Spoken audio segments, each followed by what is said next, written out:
Pour connaître nos droits et les faire valoir, informons-nous sur conseilnational.fr. Nous vivons une époque moche et triste, voire tristement moche. La République s'effondre, ce qui donne toujours plus de violence, de dérive.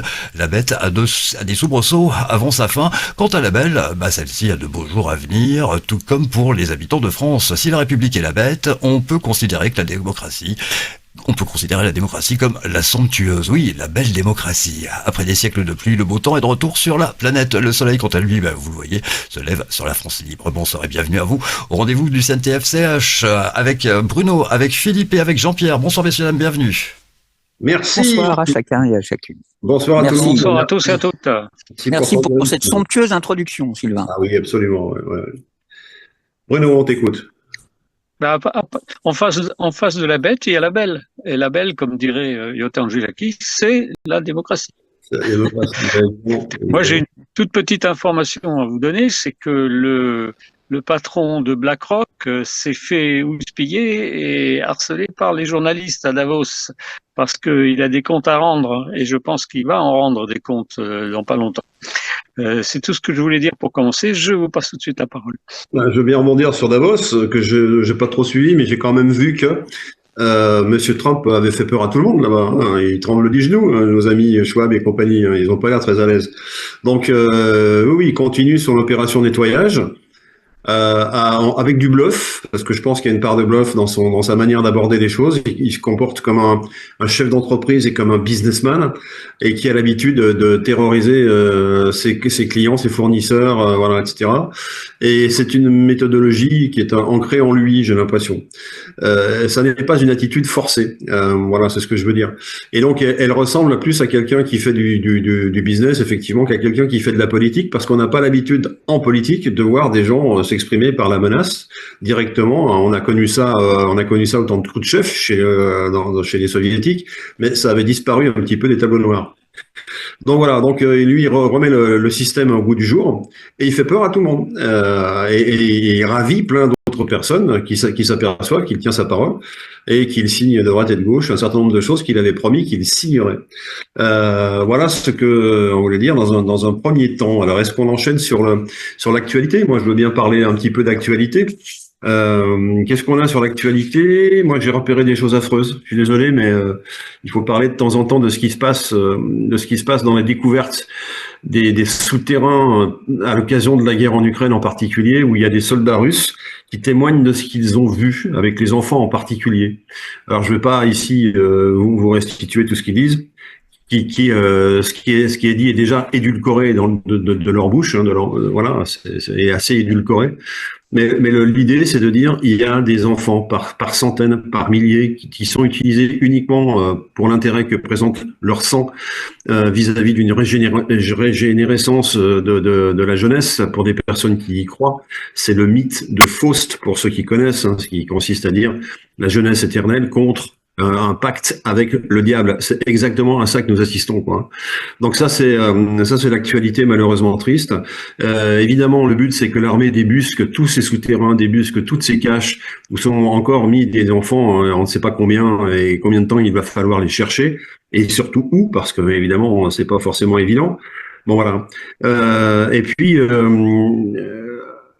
moi ce que je voudrais souligner également, c'est que Monsieur Trump a tenu parole en ce qui concerne la délivrance des informations sur les circonstances de l'assassinat de JFK, de son cousin ou oncle, je sais plus, c'était son cousin, donc Robert Kennedy, qui était le père de Robert Kennedy Jr. d'aujourd'hui, et donc les circonstances également donc de ces deux premiers hommes, plus les circonstances de la mort du pasteur Martin Luther King. Donc ces documents sont sortis. Pour tout vous dire, j'ai pas eu le temps d'y mettre le nez dedans. J'imagine que c'est une masse de documents suffisamment importante pour qu'on réfléchisse avant d'en sortir quoi que ce soit et d'en conclure quoi que ce soit. Mais c'est du pain béni pour les journalistes, c'est du pain béni pour tous ceux qui s'intéressent à ça. J'espère qu'il n'y aura pas trop au sein de ces documents de caviardage, c'est-à-dire de lignes qui vont être surlignées en noir parce qu'elles resteraient dans l'esprit de ceux qui ont fait le lignage. Elles resteraient susceptibles de gêner. Alors, en gêner quoi? Gêner l'État américain. Alors, c'est assez vaste hein, comme exclusion qui consiste à dire je vous montre tout sauf l'essentiel parce que ça pourrait gêner l'avancement de l'État américain. Bon, donc c'est un paravent pratique, mais je crois que M. Trump a pris suffisamment de bonnes dispositions pour que ce type d'argument soit un petit peu mis sous le boisseau et qu'on assiste à une vraie divulgation complète à suivre donc. Voilà ce que je voulais vous dire pour l'actualité. Je vais rajouter une petite chose. Je vais rajouter une toute petite chose, Philippe. Excuse-moi, Sylvain, deux petites secondes. La divulgation continue aussi en ce qui concerne le phénomène OVNI par l'armée américaine. Et d'autre part, on peut se rappeler aussi, tu parlais des enfants tout à l'heure, on peut se rappeler aussi que Elon Musk a dénoncé tous les scandales de pédocriminalité en Angleterre qui sévissaient depuis des années et qui avaient été mis sous le boisseau. Voilà ce que je voulais juste rajouter. Super, on va regarder l'actualité en images, rien de bien transcendant pour ce vendredi, le cumul des mandats. Je vous propose de supprimer les avantages des anciens présidents de la République et des anciens premiers ministres, qui dans l'ensemble ne sont pas des grands nécessiteux de la République, qui ont tous un certain nombre de retraites et qui ont tous des postes de consultants. En tous les cas, j'ai vérifié, franchement, personne n'est au resto du cœur. Donc, je vous propose donc une diminution des crédits de 2,8 millions. Mais quand même, lorsqu'on a des premiers ministres qui ne sont plus en exercice, pas depuis 6 mois, 30 ans, dont d'ailleurs je pense que 95% des Français les croisent dans la rue, ils ne savent même plus qui c'est. C'est ça le réel. Et vous nous parlez d'un problème de sécurité. C'est ni un chauffeur, ni un secrétariat qui va régler leurs problèmes de sécurité. Pardon, mais je pense que pour un État exemplaire, que pendant quelques mois, voire quelques années, s'il a été très exposé, des premiers ministres ou des ministres de l'Intérieur puissent être protégés, je pense que personne ne reviendra. Par contre, qu'on puisse garder des voitures de fonction et un secrétariat au bout de quelques années, mais 30 ans, personne ne peut comprendre ça. Enfin, il faut qu'on soit sérieux, qu'on se donne une règle. Est-ce que c'est 2 ans? Est-ce que c'est 3 ans? Vous voyez, on n'est pas on coupe dès le lendemain, à un moment donné. Et franchement, vous nous parlez de questions de sécurité, mais tout à l'heure, j'ai pas eu le temps de revenir. Enfin, on baisse le budget de l'ANSSI au moment où toute l'internationale réactionnaire est en train de nous attaquer partout sur tous les réseaux sociaux. On est des nains dans les datas. On ne protège rien, tout est vendu aux Américains. Et là, vous nous dites non pour les questions de sécurité. Enfin, pareil, là, soyons extrêmement sérieux et rigoureux. Il a raison. C'est triste, oui, que c'est triste la politique en même temps. Il a raison. Alors soyons rigoureux. Alors ce qui serait bien, c'est que effectivement, moi, j'ai aussi envie de faire comme cette dame. Je crois que c'était la maire de Paris, si j'ai bien vu, ou je me suis trompé, non? Non, c'est pas la maire de Paris, c'est une députée. C'est pas Madame Hidalgo, je crois que celle-ci, après son petit bénéage dans la Seine, a eu des problèmes. Ah d'accord, c'est une sosie alors. Oui, donc montrer que Monsieur Macron, notre président, donc, a lui-même fait appel à des puissances étrangères pour diriger la nation. Je pense évidemment à McKinsey, McKinsey, selon comment on prononce les choses, qui était un cabinet de conseil, un des plus gros du monde, américain bien évidemment. On sait tous que Monsieur Macron vient des Young Leaders américains. Donc il y a un lien plus que fort entre Monsieur Macron et les gens de McKinsey. Et donc on pourrait dire, il y a une sorte de trahison qui consiste à montrer à des sociétés étrangères, certes amies ou réputées amies, de montrer tous les éléments de la gouvernance et de dire, eh bien la gouvernance est une chose trop importante. Là je paraphrase Monsieur Clémenceau. La gouvernance est une chose beaucoup trop importante pour être confiée au président de la République. Si je me comprends bien. Donc ça veut dire que le président lui-même se défausse et fait appel à des sociétés étrangères qui ont accès à toutes les informations sur la République. Donc ça, est-ce que c'est pas de l'insécurité, ça? Est-ce que c'est pas une manière effectivement de passer toutes les informations, notamment sur nos données médicales, pourquoi pas, notamment sur toute une série de données statistiques qui sont très bien tenues en France et qui sont toutes parties à l'étranger, moyennant espèces sonnantes et trébuchantes, j'imagine. Donc tout est à vendre, tout est à acheter. Bah voilà, donc on finit d'user le modèle américain où il n'y a pas de morale tant qu'il y a de l'argent, quoi. Voilà, voilà ce que je peux rajouter. Et puis cette dame qui nous dit qu'il faudrait diviser par 2 millions, enlever 2 millions à telle et telle attribution, machin. Je connais pas ces calculs, donc je vais pas dire que c'est vrai ou que c'est bien ou que c'est pas bien. Par contre, cette tendance minorante, elle correspond à une nouvelle époque où il faut faire des économies de partout, comme on dit. Hein.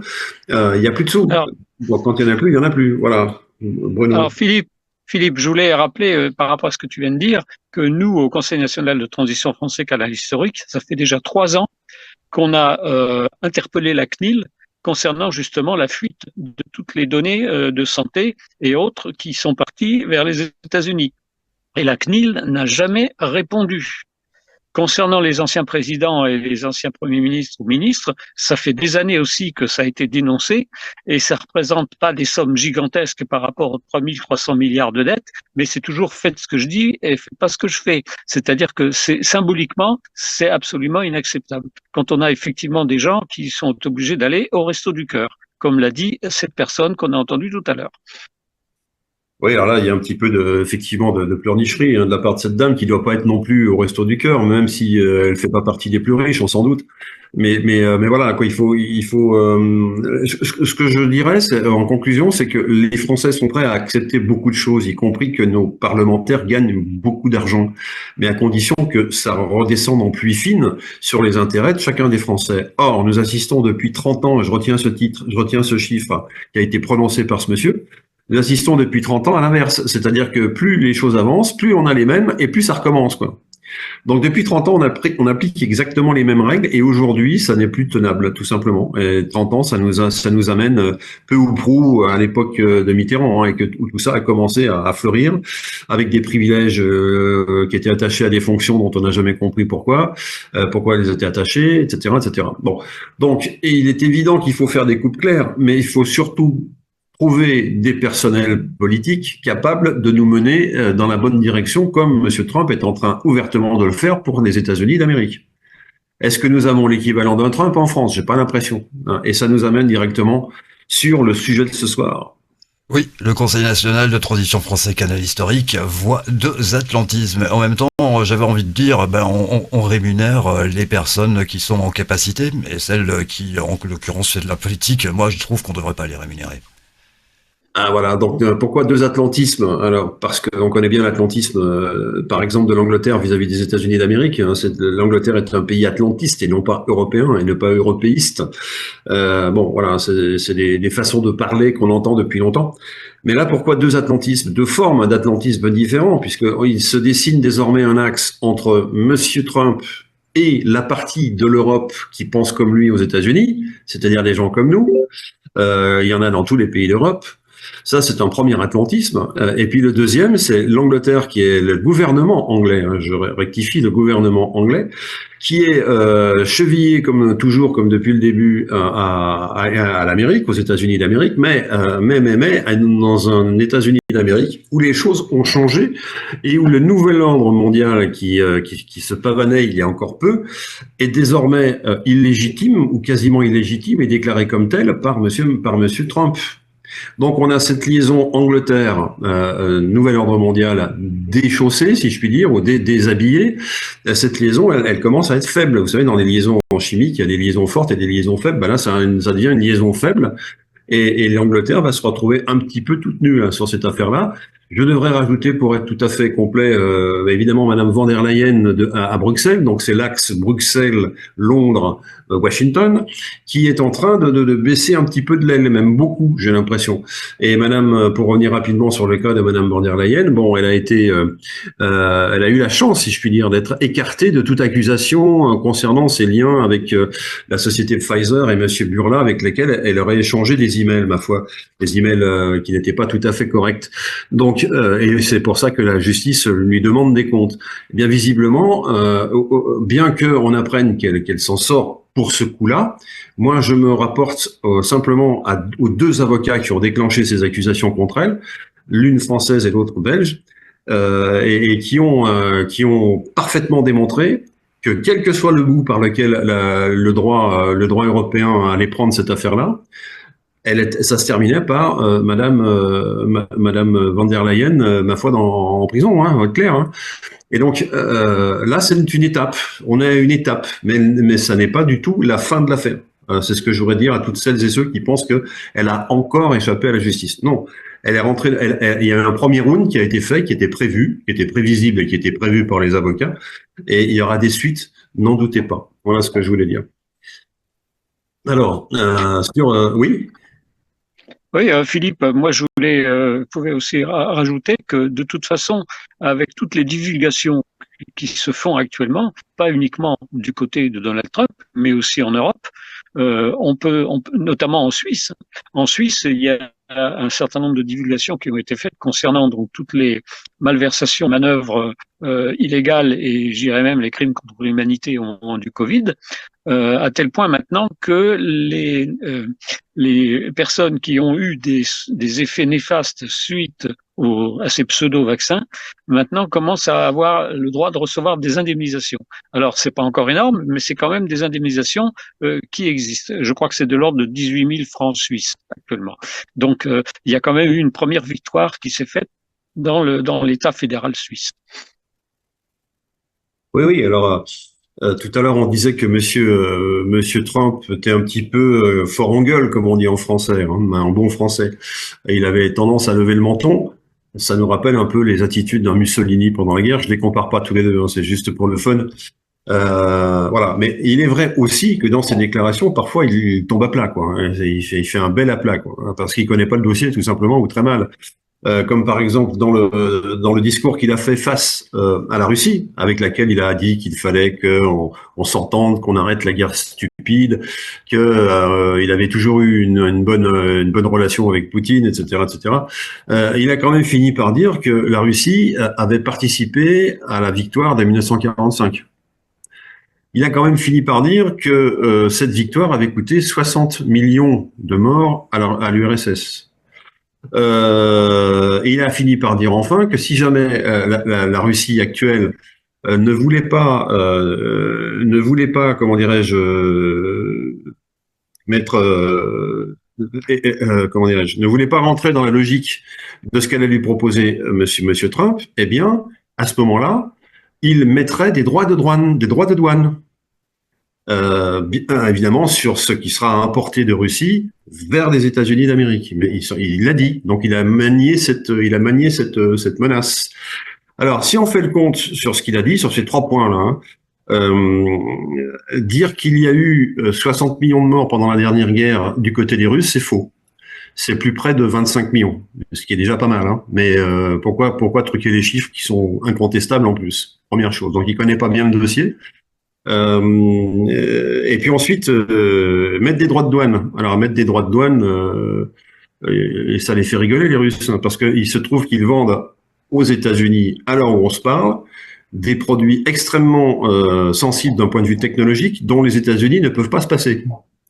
Donc, il peut mettre tous les droits de douane qu'il voudra, monsieur Trump. De toute manière, la Russie vendra ses produits aux États-Unis. Donc voilà. Donc il y a quelques petites erreurs de collage hein, qui sont glissées de temps en temps dans ces discours, qui illustrent quoi? De 2 choses l'une. Soit il connaît pas bien le dossier et il sait pas trop quoi dire à Monsieur Poutine, autre que des petites bêtises comme ça. Hein. Soit il y a des gens qui lui soufflent dans l'oreille des bêtises. Voilà. Mais si vous avez une autre interprétation, je suis prêt à la prendre. Voilà. Alors, peut-être Philippe qu'il a fait allusion aux 100 millions de morts. Je dis bien 100 millions de morts qu'il y a eu depuis 1917 en Russie, pas uniquement au moment de la Seconde Guerre mondiale, mais à cause de la dictature des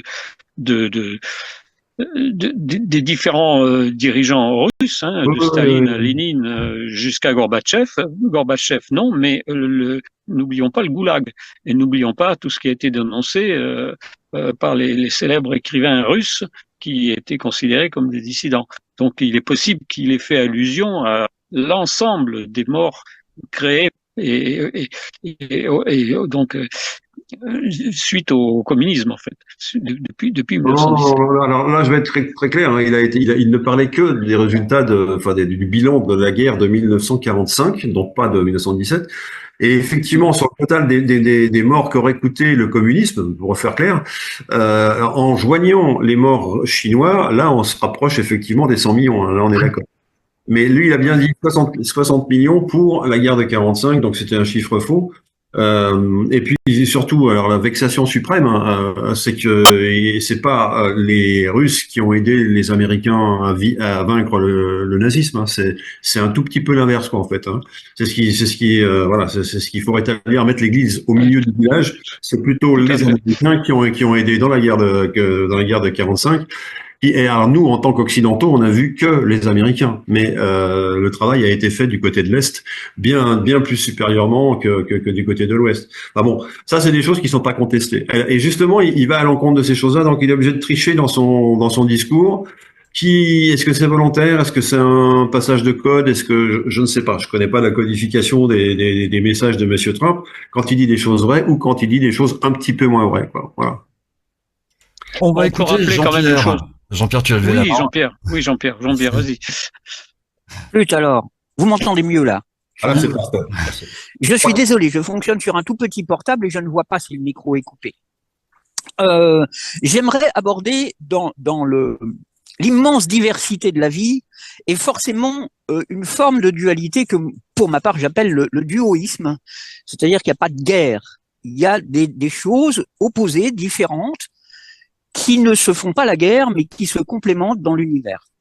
Je voudrais aborder le sujet que il y a unité dans la diversité.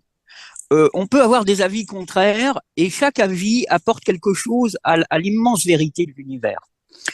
Donc, j'ai un peu hâte à ce que la démocrateuse ait fini par éliminer sa crasse.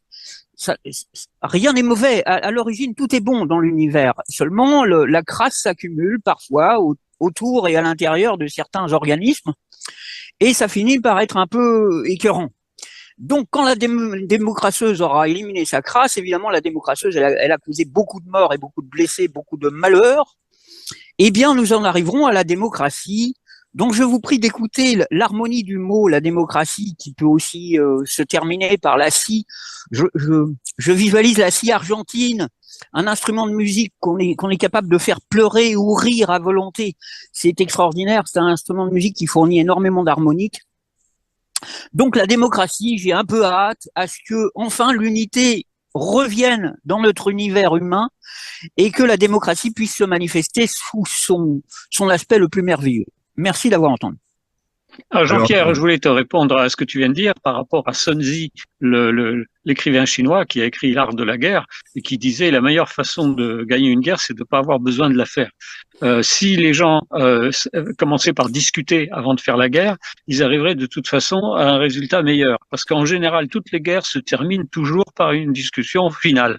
Donc, on peut économiser des milliers et des millions de morts et commencer tout de suite par discuter. Ça éviterait déjà beaucoup de problèmes. L'important, c'est de communiquer.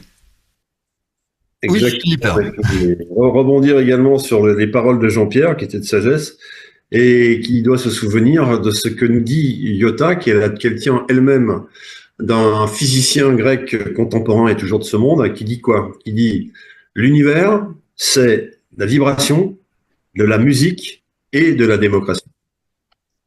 Ce qui rejoint exactement ce que tu disais tout à l'heure sur l'harmonie, etc.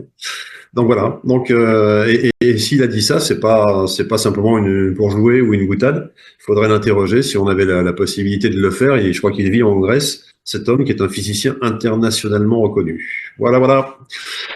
Alors, je voudrais rappeler le livre de Iota Angelaki, La démocratie assassinée des Fialtis.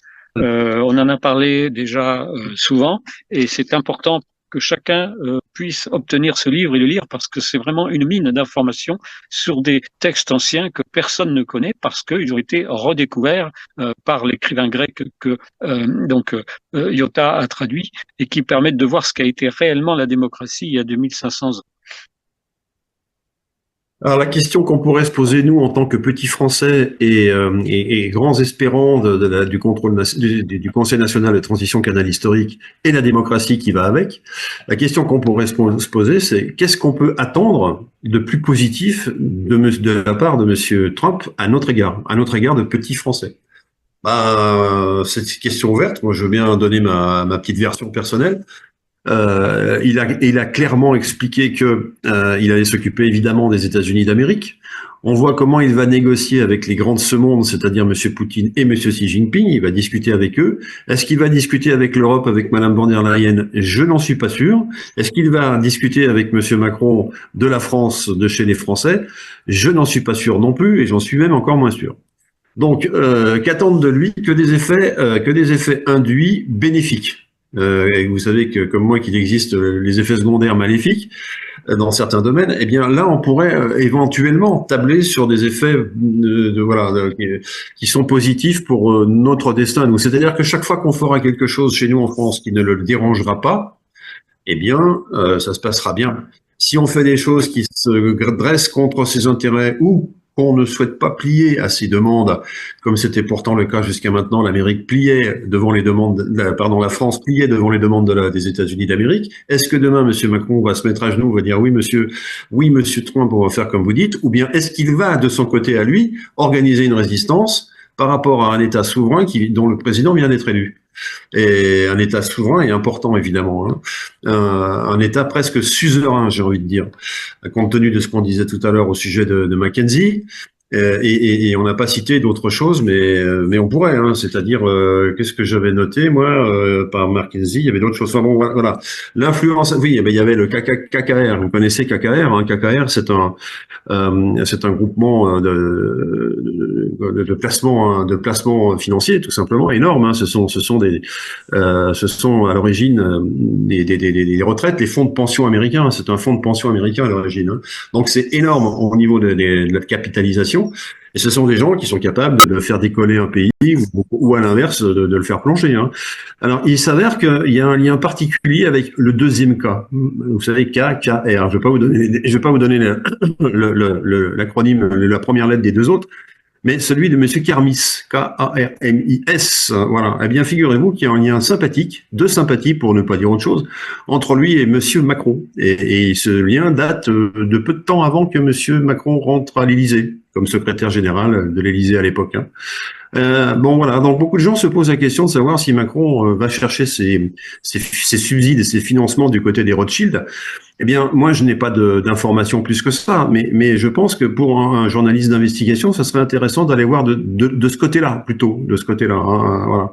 Et donc, ça pourrait expliquer comment il a pu, lors de sa première campagne présidentielle, comment il a pu obtenir la couverture de pratiquement tous les journaux en France, quoi, ce qui coûte une fortune. En dollars, ça fait fortune dollars, quoi. Voilà. Alors, Philippe, je voudrais, avant de terminer, avant que l'émission se termine, rappeler à tous nos membres, tous les gens qui nous écoutent, que nous sommes, au Conseil national de transition français canal historique, nous sommes souverains, nous sommes indépendants. Et comme nous ne dépendons de personne, ni de McKinsey, ni de Macron, ni de la DGSI, de la DGSE ou de qui que ce soit bien clair, on n'a pas de financement par des oligarques ou des milliardaires, eh bien, je voudrais rappeler à tous nos membres et à ceux qui nous écoutent que il faut, pour ceux qui ne l'ont pas fait, qui étaient déjà inscrits, eh bien, renouveler leur cotisation afin que nous puissions continuer à vivre. Voilà ce que je voulais dire pour terminer et je vous repasse la parole. Et Monsieur Macron, eh bien, il va falloir déjà qu'il se débrouille avec l'affaire Brichel et ensuite on verra s'il a possibilité de pouvoir continuer à présider. Allez, on écoute Jean-Pierre juste avant de se souhaiter un bon week-end. Merci. Alors, j'aimerais aborder le sujet de la demande dont Philippe a parlé. Une demande, d'après Marshall Rosenberg qui a inventé la communication non violente ou qui du moins l'a répertoriée, elle est positive, c'est-à-dire qu'il n'y a pas de négation dans une demande, elle est réalisable, elle est précise dans le temps, l'espace et la chose elle-même demandée, l'action, et elle est négociable, sinon c'est une exigence. Ne pas confondre avec les termes anglais demand or request. C'est l'inverse en anglais. Hein. Et je voudrais dire ce que j'attends de moi-même et de quiconque, une sereine et réelle fraternité. De Monsieur Trump ou de quiconque sur Terre, et de moi-même surtout, j'attends d'être fraternel avec tout être, quelle que soit son action, sa forme et son état. Merci d'avoir entendu. Merci Jean-Pierre, et pour conclure cette émission, je vous ai préparé une petite formule. Aujourd'hui, nous avons le nouvel ordre mondial, et bien demain, nous aurons la démocratie universelle. Ça vous convient? Allez, très bien. Oui. Bon week-end, on se retrouve lundi avec la France Libre et le Conseil national de transition français Canal Historique. Merci Bruno, merci Philippe, merci Jean-Pierre, merci à vous également. Excellente soirée, à lundi.